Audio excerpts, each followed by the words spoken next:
जब उम्मीदें टूटती हैं तब साहस भी कमजोर पड़ने लगता है। जी हाँ, ऐसा ही कुछ भारत के युवाओं के साथ हो रहा है। अमेरिका का राष्ट्रपति बनने के बाद डोनाल्ड ट्रंप के फैसले के बाद से ही जो स्थिति बनी हुई है वो बेहद ही तनावपूर्ण है। लगातार डिपोर्ट हो रहे भारतीय युवाओं से बातचीत करने के बाद ये पता चलता है कि किस तरह कई महीनों से, कुछ सालों से उन युवाओं ने किस तरह की स्थिति बर्दाश्त की है। कोई अपनी जमीन बेचकर, कोई अपने घर बेचकर अपने सपने पूरे करने के लिए विदेश गया। किसी ने कई दिनों तक भूखे रहकर वहां गुजारा किया। कोई पुलिस वाले का बेटा है तो कोई कॉन्ट्रैक्टर का बेटा है। तमाम ऐसी कहानियां हैं जो आज सामने आ रही हैं। लेकिन सवाल यही कि क्या विदेश जाना इतना जरूरी है? क्या एजेंटों का जो नेक्सस फैल रहा है वो इतना मजबूत हो चुका है कि इलीगल तरीके से लोगों को विदेश भेजा जाए? क्या लीगल तरीका नहीं है?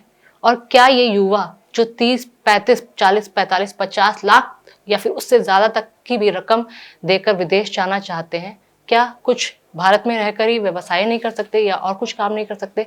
या फिर जब इतनी रकम अदा कर रहे हैं तो क्या ये लोग लीगल तरीका नहीं अपना सकते? ऐसे बहुत सारे सवाल हैं। सरकार की तरफ से लगातार ये भी कहा जा रहा है कि अब जो एजेंटों का नेक्सस है उस पर कार्रवाई की जाएगी और जो लोग, जो बच्चे, जो युवा विदेश जाना चाहते हैं उनको लीगल तरीके से विदेश भेजा जाएगा, खासतौर पर हरियाणा की सरकार की बात की जाए तो। लेकिन जो डिपोर्ट किए गए युवा हैं उनकी कहानियां कुछ इस तरह हैं जो अगर हम आप तक पहुंचाते हैं तो आपकी आंखें भी जरूर नम हो जाएगी। ऐसी एक कहानी है डेरा बस्सी के एक परिवार की। डेरा बस्सी के एक थानेदार जिसके बेटा बहू विदेश गए थे। पिछले 7 से 8 महीने से लगातार वो कई देशों में घूम चुके हैं। यूएस में जाकर पकड़ा। 1 साल पहले लगभग उनकी शादी हुई थी। बेटे ने ग्रेजुएशन की थी सर। कितनी देर हो गई है जो इथों घर तो गए सीगे ਤੇ ਤੁਹਾਨੂੰ ਕਿੱਦਾਂ ਪਤਾ ਲੱਗਿਆ? ਸਾਨੂੰ ਤਾਂ ਲੱਗਦਾ ਇਹਨਾਂ ਦਾ 9 ਮਹੀਨੇ ਹੋ ਗਏ ਸੀ।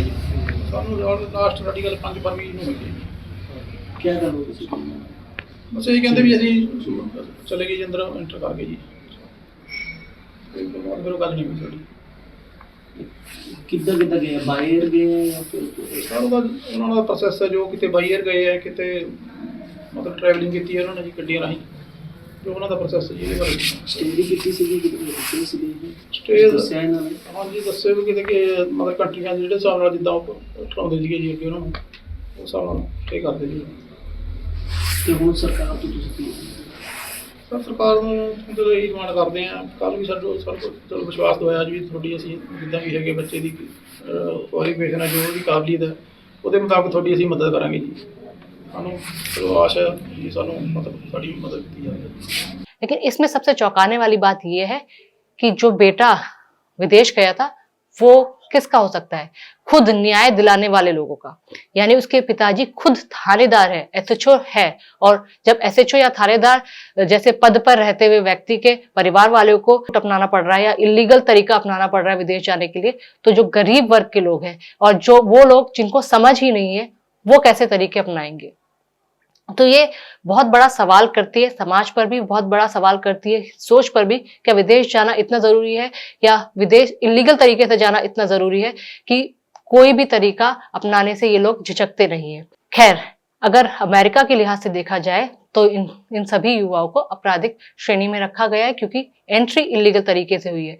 अगर भारत का भी उदाहरण लिया जाए, भारत में भी कोई इलीगल तरीके से एंट्री करता है तो उस पर भी इस तरह की कार्रवाई होती ही है। लेकिन क्योंकि हमारे देश के हैं, हमारे देश के युवा हैं और कहानियां इस तरह की देखी जा रही, तस्वीरें और विजुअल्स जो सामने आ रहे हैं बिल्कुल व्याकुल कर देने वाले हैं। कुछ लोगों का सवाल ये है कि क्यों इन्हें जंजीरों और बेड़ियों में जकड़ कर लाया गया। लेकिन अगर अमेरिका के लिहाज से देखा जाए तो उन्होंने इलीगल तरीका जो अपनाया गया उसी तरीके से कार्रवाई भी की है। बहुत सारा के सवाल हैं, लेकिन सवाल ये कि एक पुलिस वाले के बेटा बहू भी इलीगल तरीके से, यानी ऐसी बहुत सारी कहानियां हाल के दिनों में सामने आ रही है। जो अपनी जमीन बेच कर गया, कोई अपना घर बेच कर गया, लेकिन विदेश जाने का चस्का ऐसा कि घर की एक एक चीज तक गिरवी रख दी, एक एक चीज तक बेच दी और वो शख्स विदेश पहुंचा। और अब जो अंजाम हुआ है, किस तरह उनको डिपोर्ट किया जा रहा है, लगातार डिपोर्ट किया जा रहा है। शनिवार को 119 भारतीयों को डिपोर्ट किया गया और उसके बाद रविवार को भी 67 भारतीयों को डिपोर्ट किया गया। लगातार भारतीय अमेरिका से हाल के दिनों में डिपोर्ट हो रही है। शुरुआत 5 फरवरी से हुई थी जब 104 भारतीयों को डिपोर्ट किया गया था, जिसमें सबसे ज्यादा संख्या 34 हरियाणा की थी, 33 पंजाब की थी। रविवार को डिपोर्ट हुए युवाओं में भी सबसे ज्यादा संख्या हरियाणा की है। सवाल यही उठता है कि ऐसी क्या जरूरत आन पड़ी है जो हर कोई विदेश जाना चाहता है, लेकिन विदेश जाना चाहता है, बहुत अच्छी बात है, अपने सपने पूरे करे, लेकिन क्या जरूरत आन पड़ी है कि तरीका इल्लीगल अपनाना पड़ता है।